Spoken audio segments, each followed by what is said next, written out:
Okay, and now we're just gonna have that delay I warned you about, which Facebook always has, as we connect to our mighty mystery fans and friends. Almost there. And it looks like we are live. Welcome, mighty mystery friends and fans. I'm your on-air host, Sarah DeVello, and I am thrilled today to be hosting Emily Gray Tedrowe. Am I saying that right, Tedrowe? It's actually Tedrowe, but yeah, Tedrowe. Yeah, no, I want to get it right. It's so important. These are names. Emily Gray Tedrowe, author of The Talented Miss Farwell. Emily, welcome to Mighty Mysteries. Tell us about your book. Oh my gosh, thank you so much, Sarah. Thank you guys at A Mighty Mystery. Thank you, A Mighty Blaze. This is so cool. This initiative has been amazing to watch from the sidelines.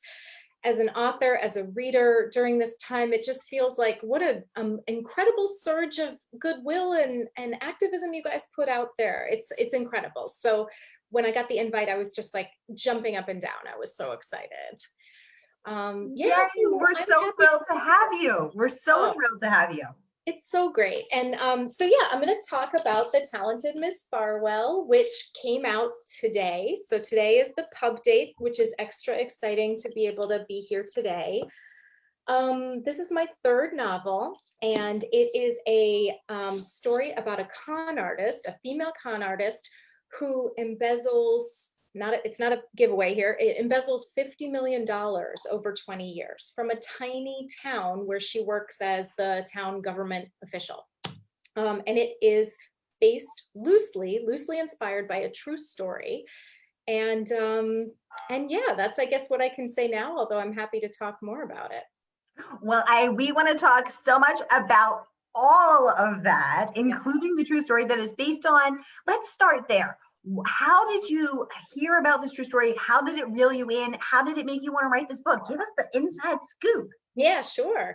Okay, so I was driving Lakeshore Drive. I live in Chicago, so I was driving up Lakeshore Drive. This is about 2013-ish, and I heard an NPR story for breaking news that a woman had been arrested in a tiny, small Illinois town for embezzling $50 million over 20 years as a government employee.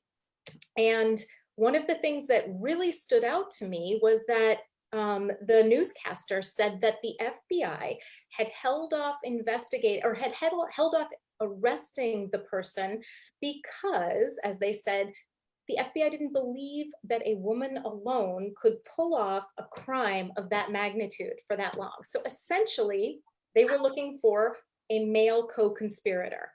And, you know, as a fiction writer, that's just gold. I was instantly captivated. But I have to say, what I did next is probably also pretty typical of novelists.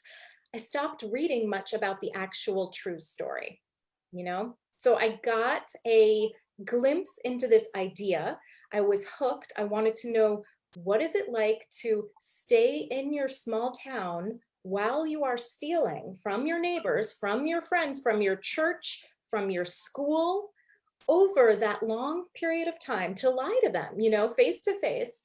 And what do you have to do inwardly? Like, that was my interest. What kind of justification or rationalization do you do to sustain that? So that was my hook. I was totally inspired. Wow. Well, I know I am hooked because everything about that is so crazy and so juicy.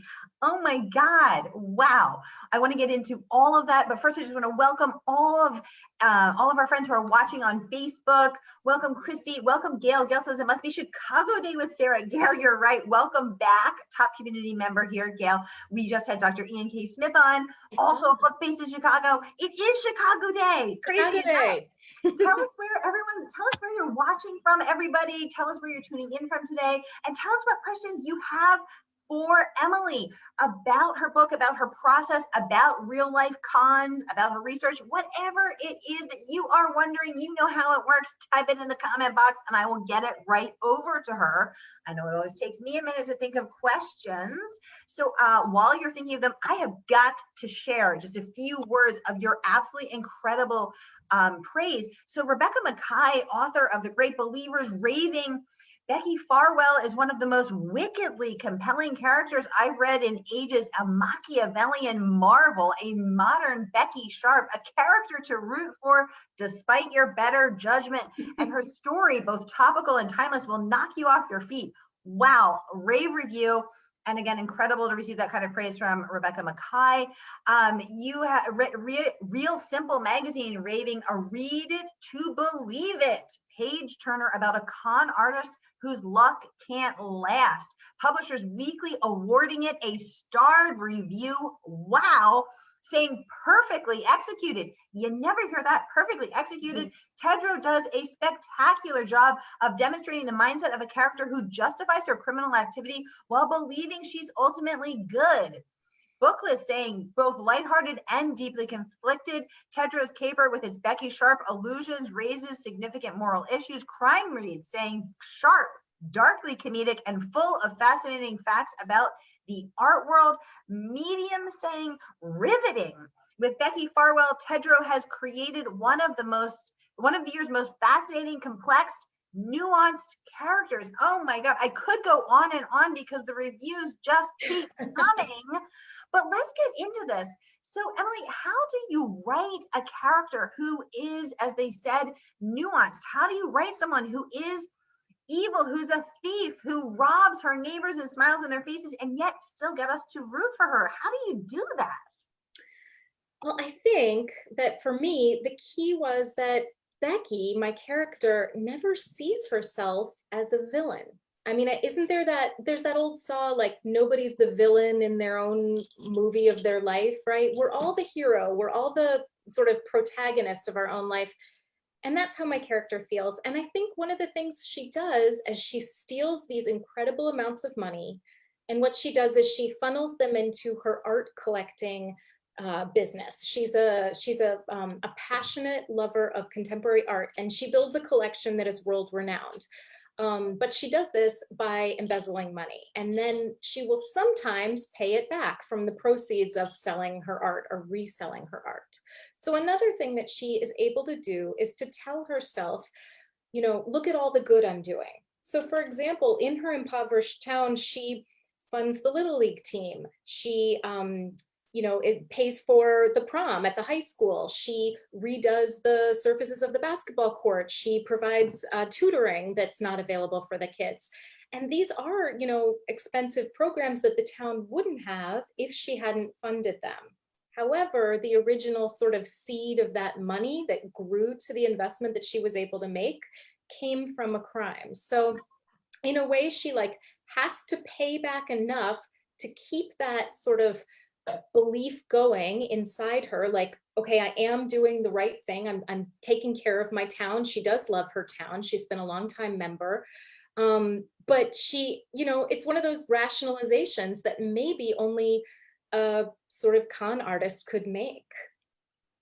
Wow, that is very interesting. I think you're right. Most of us do see ourselves as the heroine or hero of our own lives, but most of us are not embezzling $50 million. Yes. So that's true. That is true. But like everything, it started with a small amount. She didn't launch into millions. It starts with a $500 mistake, which she uses to buy one piece of art that has struck her. So, and that torments her for quite some time. And it's kind of a funny way that she sort of, feels like she has to pay that back. And once she does, you'd think she's off the hook, but because of Becky's sort of obsession with art, that's not enough.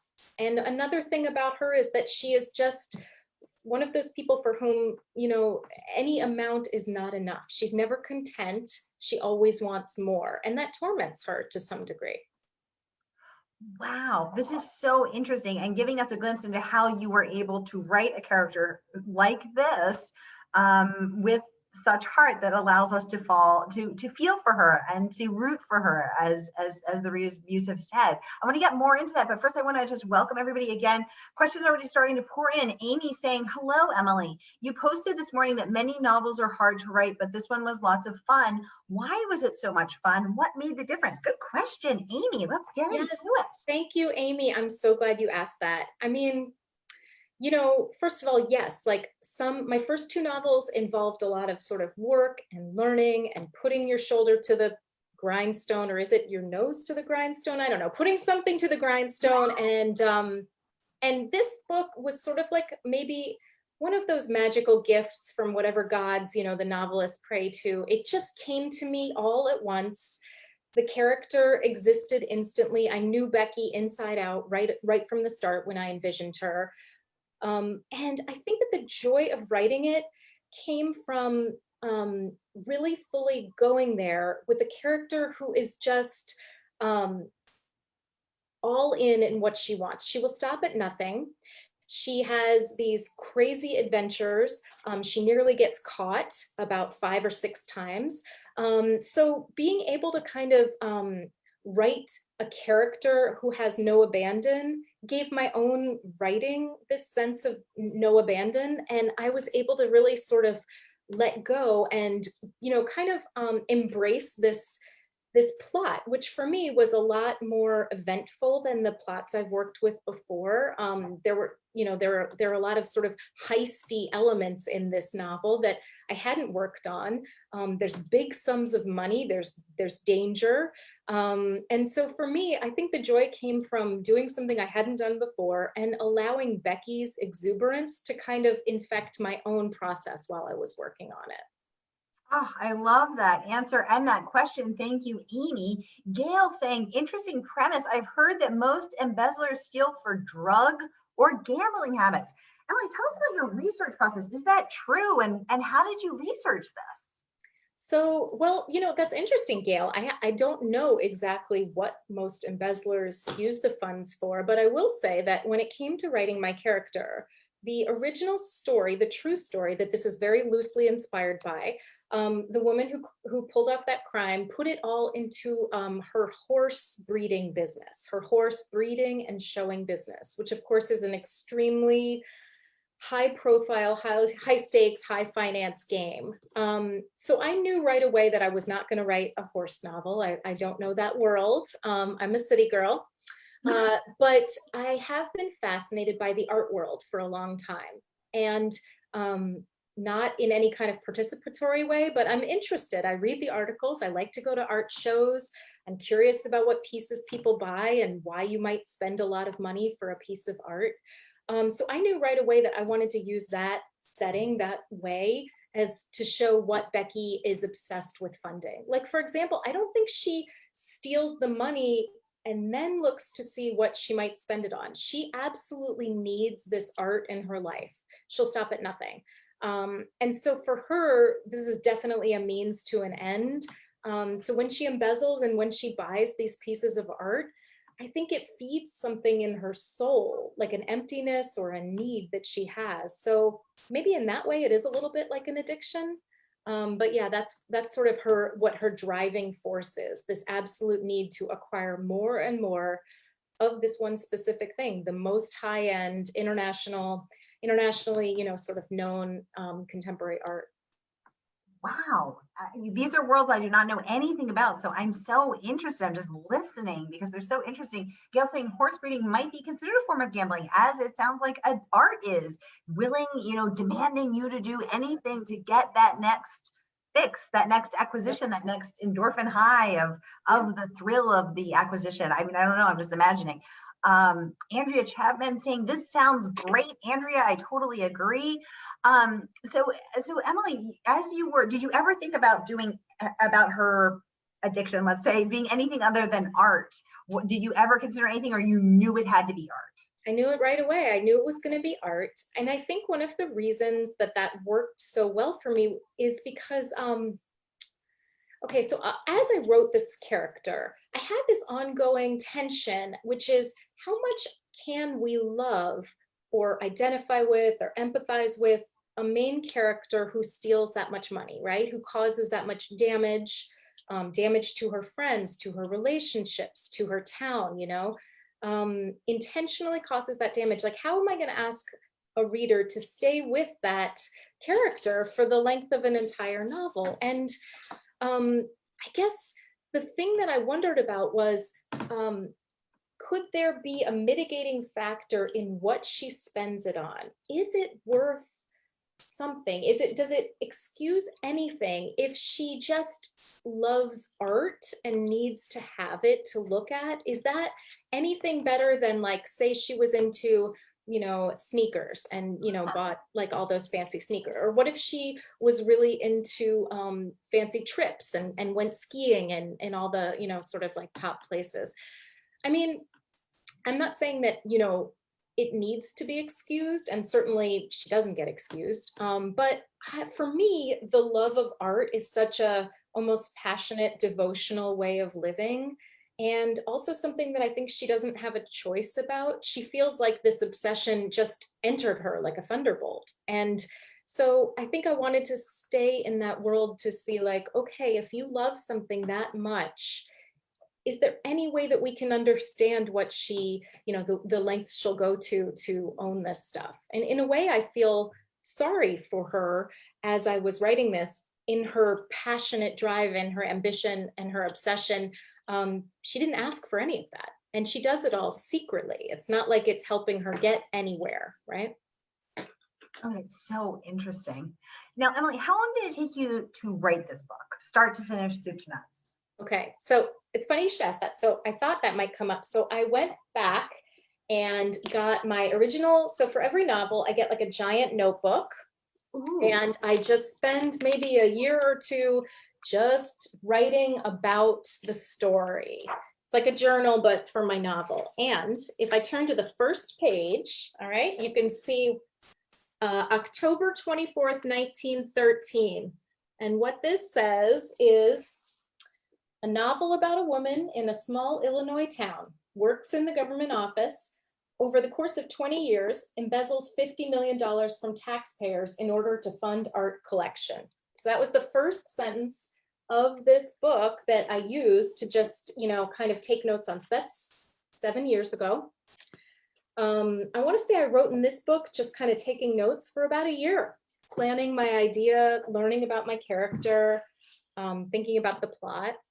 And then writing a draft probably took me about 2 years, just kind of in and around raising my kids, having my day job, promoting my other books. And then when I sold the book, my editor, who's incredibly amazing, Kate Ninsel from Custom House, she had some pretty substantial ideas about how to continue developing the story. And I'm so grateful. They were incredible edits, but I want to say that kicked us out another half a year or a year. And then, the publishing process is not a quick one, as you guys may know. It's a pretty slow industry. So I think that takes us up to today. So 7 years from that first sentence in the notebook to holding the book in my hand today. Well, Emily, you are getting a ton of love for your giant notebook. Oh. So many comments and hearts over here on Facebook. My partner in crime, pun intended, Margaret. See what you did there. I'll be here all day. My partner in crime, Margaret Pernard, also an incredible author, is running things over on Facebook, producing the event. She's saying giant notebook love. Yeah, giant notebook. I know you're my people, the giant notebook people. The giant notebook people are saying cool notebook. Everybody loves it. I love it. Yeah. So wow. Okay. So first of all, I just love that it's giant. That's cool. Yep. Second of all, I love that you wrote in it. I saw some cutouts, some sort of vision boarding kind of stuff, right. Stuff that you had seen in magazines or whatever, perhaps, that resonated with you. Mm-hmm. And then you spent a year just dedicating yourself to the story, to these characters, to building this world. Yes. What a beautiful process. What a beautiful way to honor the muse and to really immerse yourself in it. I've never seen anyone do that before here on A Mighty Blaze or ever. And I think that is so freaking cool. I love it. I mean, honestly, that's my favorite part of writing novels, is that sort of dreaming it before you start writing. And I do love the writing, the first draft writing, but there are, years of my life where I've carried that giant notebook around in my backpack. And it's almost like a journal I have, but for another life, something that exists only in my mind, and that I don't really talk about to people. And in that time, I'm not outlining. I'm not really, doing anything very productive. I'm just kind of dreaming. I'm just sort of brainstorming. I'm asking myself questions. I'm freestyling answers. When I do see, something that reminds me of it, I'll scrapbook it. I'll tear it out and put it in there. Sometimes I did, okay, so this is really weird, but during the writing of this book, I got really into the tarot.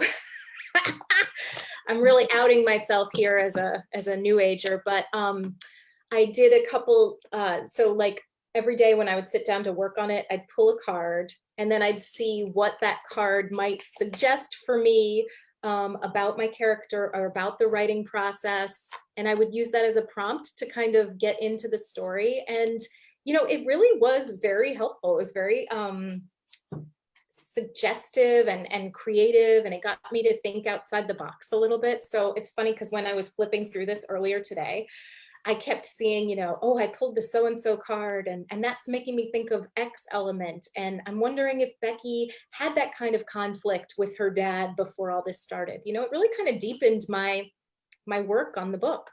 Ah, I love that. And actually, our Mighty Blaze co-founder, New York Times bestselling author Caroline Levitt, whose book just came out this summer, whose 11th book just came out this summer, she is into tarot. And I did not know that until I interviewed her for an event. Oh, so I had no idea. Yeah.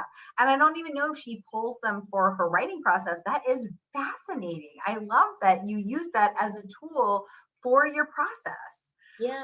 I mean, it's weird because like it hasn't come up. I've known about the tarot and been interested in it for a while. I haven't used it for either of my previous novels, and I'm not really using it for the one I'm working on now. But for some reason, for this book, it seemed really important. I don't know why. Wow. Especially because it's not a mystical book. You're writing about a thief.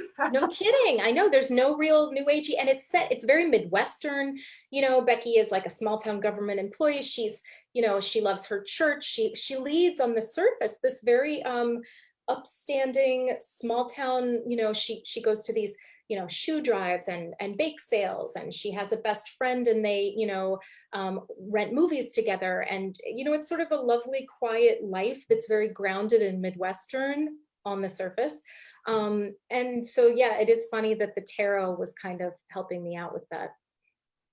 Absolutely, absolutely. Gail saying Emily truly has a unique process. This is such a fun talk. Thank you so much. Gail's a top community member here at A Mighty Blaze and our Mighty Mystery. So thank you, Gail. I appreciate that.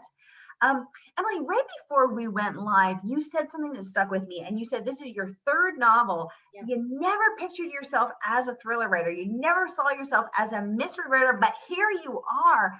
Tell us about that. Why didn't you see yourself that way, and how did you end up writing a thriller? Yes, so it's been really kind of gratifying to be embraced by the mystery and thriller community. I'm so happy. I mean, I read all kinds of books, and I do love mysteries, and I love thrillers. When I set out to write this novel, I think my interest was so character focused. It was so based on like, what is the psychology like of somebody who could do this, who could sustain a double life?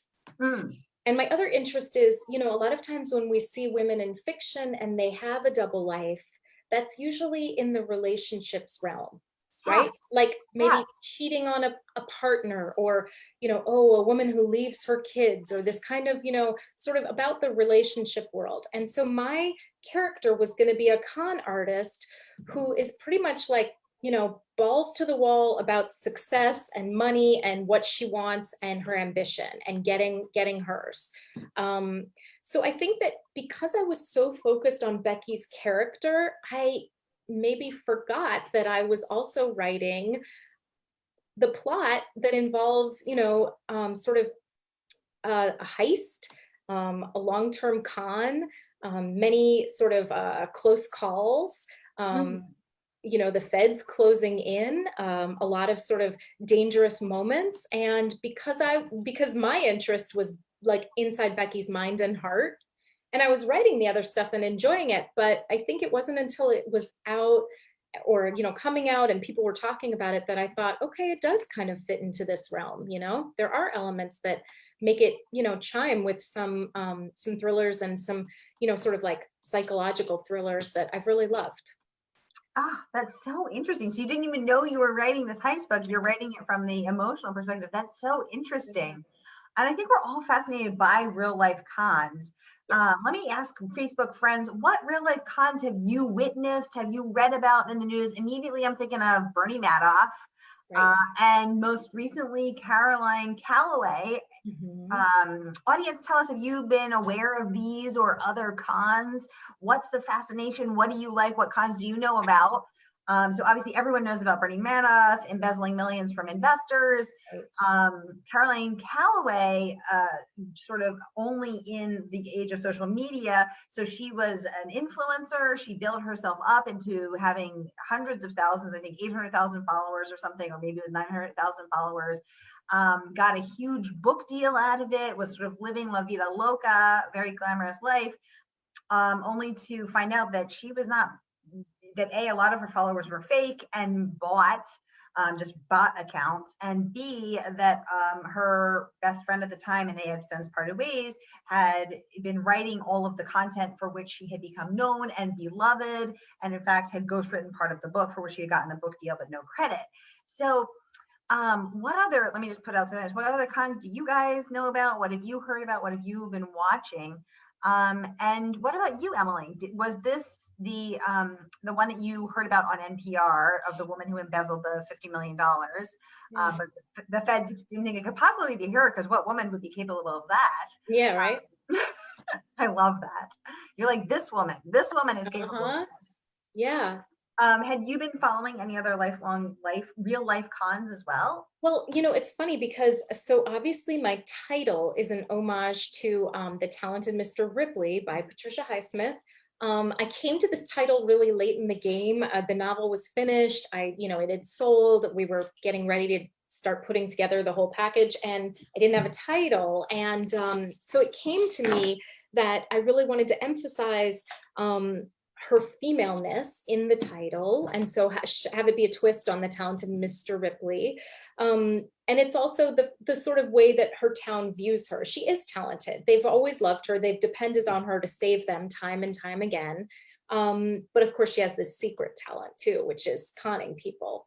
So yeah, I'm a Highsmith fan. I love the aspect of the Ripley novels where one of the things that's sort of so beautiful about Tom Ripley is that he kind of like he'll commit these murders, but then he will sort of just like enjoy the gentleman's life in France. Like, he gardens and he's a good host and he's always offering you a cup of tea when you need it, and, going to see music and learning how to play the harpsichord. So the sort of, or his origin story is, from a very sort of working class background.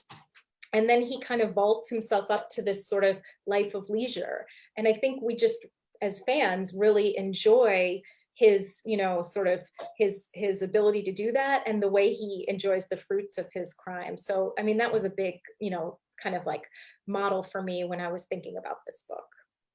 Oh, I love that. Yeah, and I did notice the play on the the homage to the title, and I loved the femaleness of it, and sort of that fresh female take. And I also really love that it didn't. I noticed. Also have noticed that a lot of female duplicity, and also just all sorts of female stories, tend to focus on the relationship realm. Right. And I, for one, am really excited to see books sort of grow outside of those kind of confines, because women are not defined by the entirety of their relationships. This is Absolutely.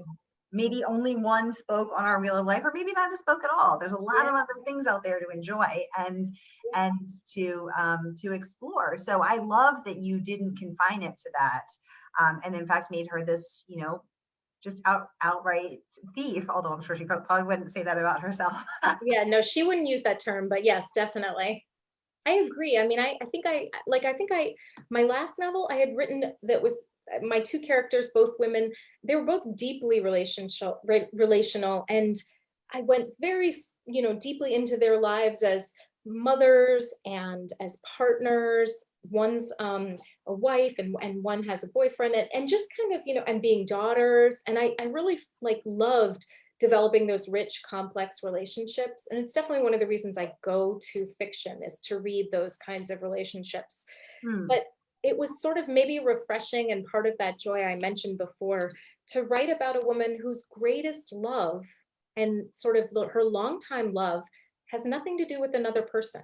You know, Mm. she does have sex sometimes, she has friendships, but those aren't the core of her life, the core of her being. And that felt unusual to me. And it's not my life, but I instantly got it. I thought, yes, there are people for whom their deepest and strongest and most important relationship does not have to do with another person. You know, could be an activity, could be an object, could be a passion. So that was really kind of something I wanted to explore. Let's get back to the giant notebook, because I know I'm still thinking about that. Okay. Do you ever get a giant notebook, Yeah. start down the path, get however far down it, and then say, this isn't working?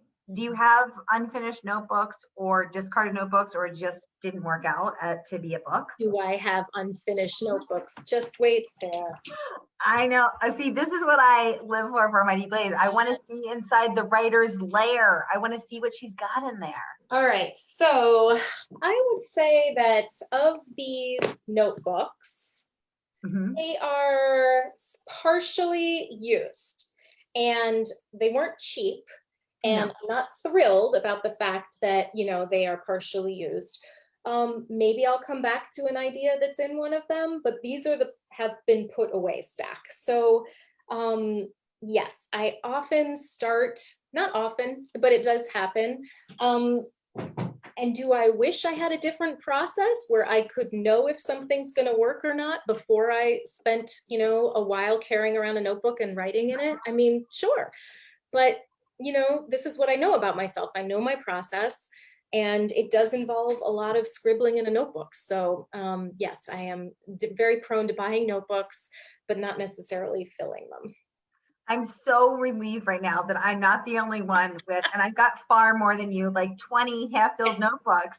I love notebooks, and I have so many. I have a stack of ones that I have found beautiful and bought and will use someday. And then I have ones that, you know, were just dedicated to one task, and some, you know, that are just dreaming sort of, you know, journals. And I have many that are half used and not at all used. And so I'm so glad I'm not the only one. I feel so validated right now.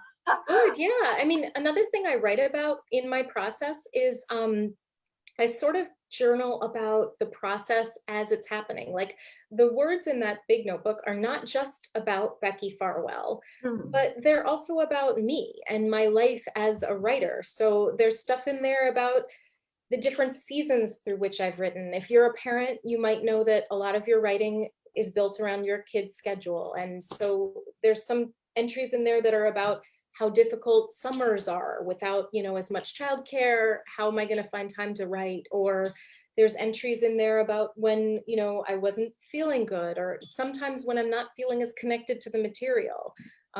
Sometimes reminding myself of the fact that I've been here before, suggestions to myself about maybe a little more exercise, maybe reading a couple of different books, maybe, you know, sort of taking more time outside away from the internet. I mean, that's always a good suggestion for me. Right, exactly. Especially right now, things are so stressful, and I can get really I can really work myself up into a tiz getting online. For sure. So Same. those times away are so important. And Emily, you're not only a writer, you're also a teacher.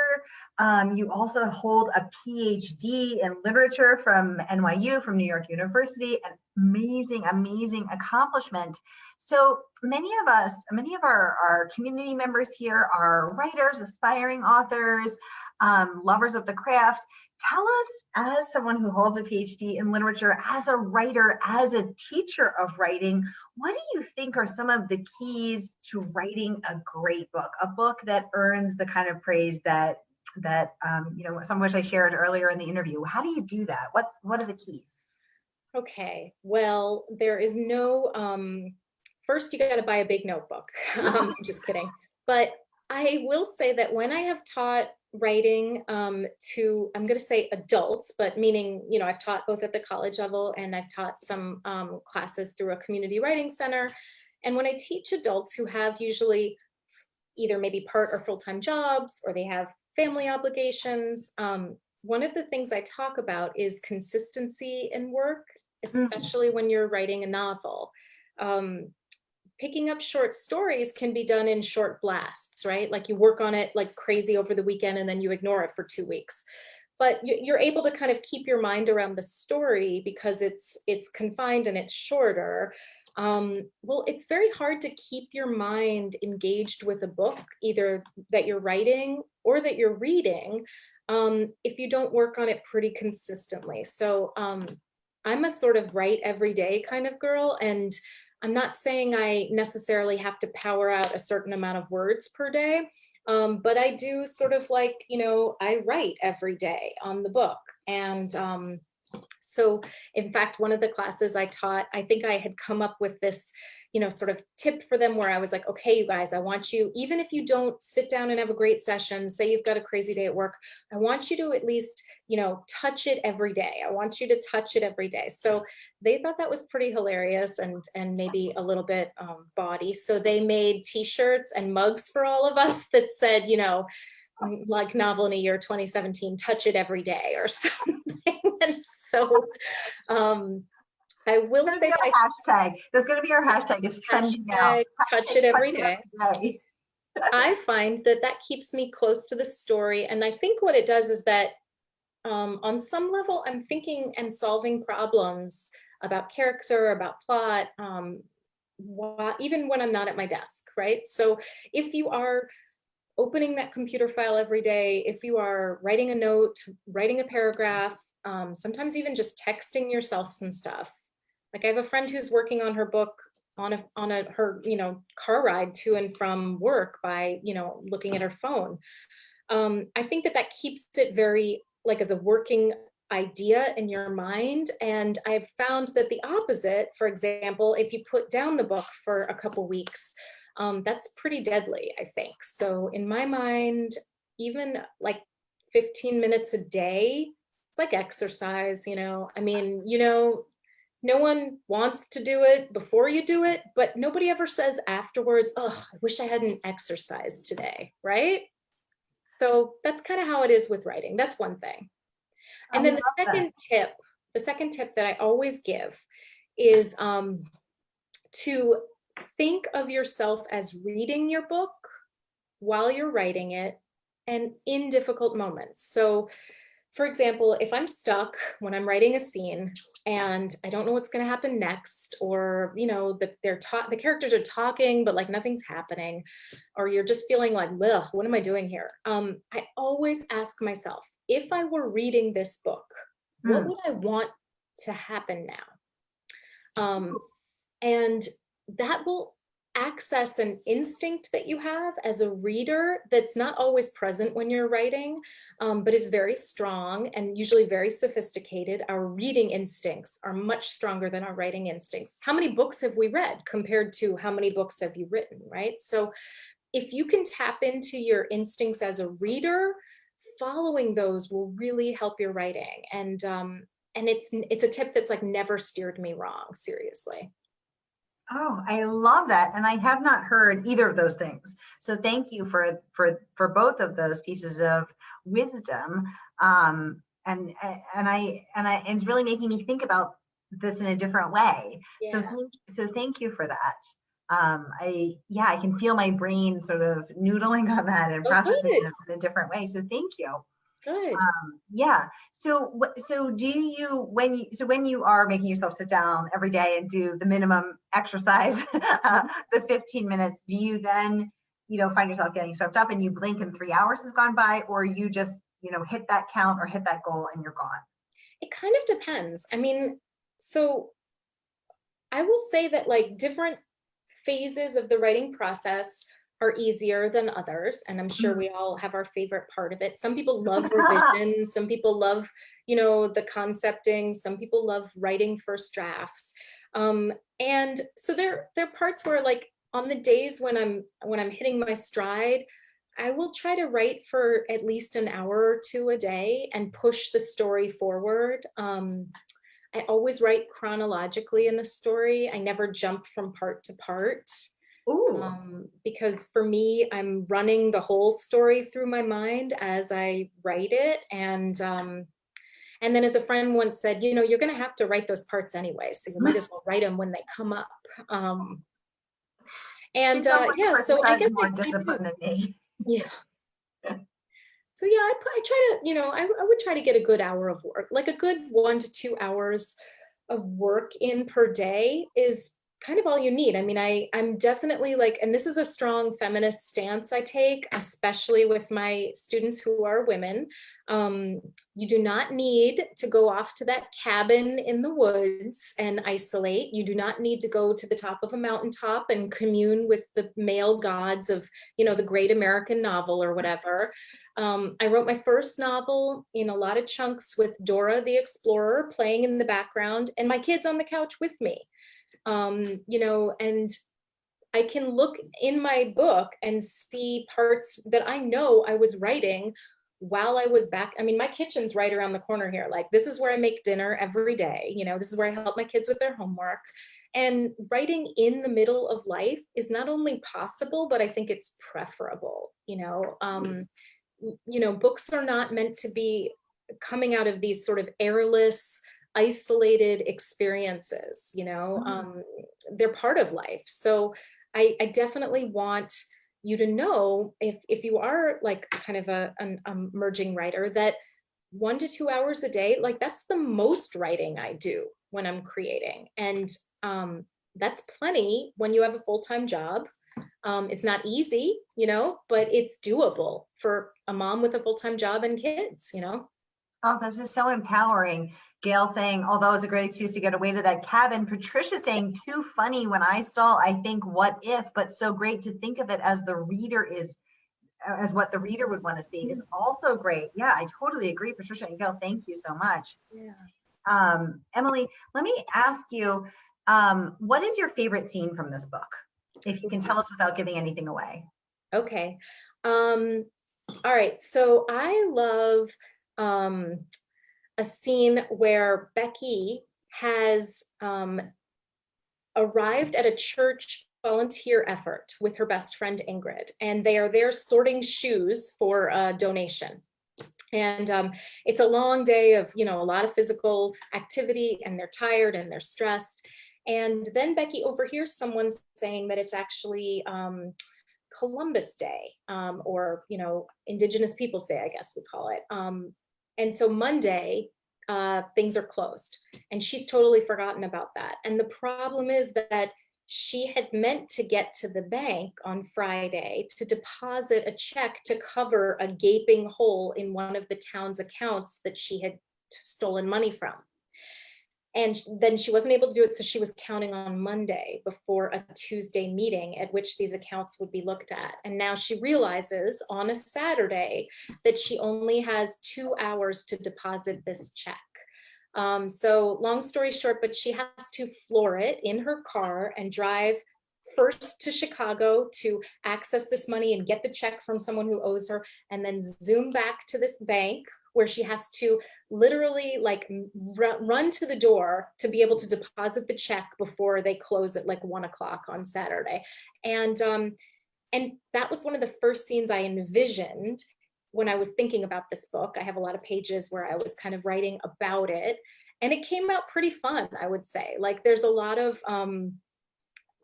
tension in it. There's some funny moments. There's also the palpable fear she has of getting caught. And for me, that was one of the sort of elements I really wanted to develop. Like, you know, we can't maybe empathize so much with her crime, but we can all empathize with a terrible feeling of, I'm going to get caught doing something wrong, whatever that might mean to us. And that's a terrible feeling. And scrambling around trying to fix a terrible mistake you've made, whether that's at work or, you know, with something you've done to your, you know, best friend by accident.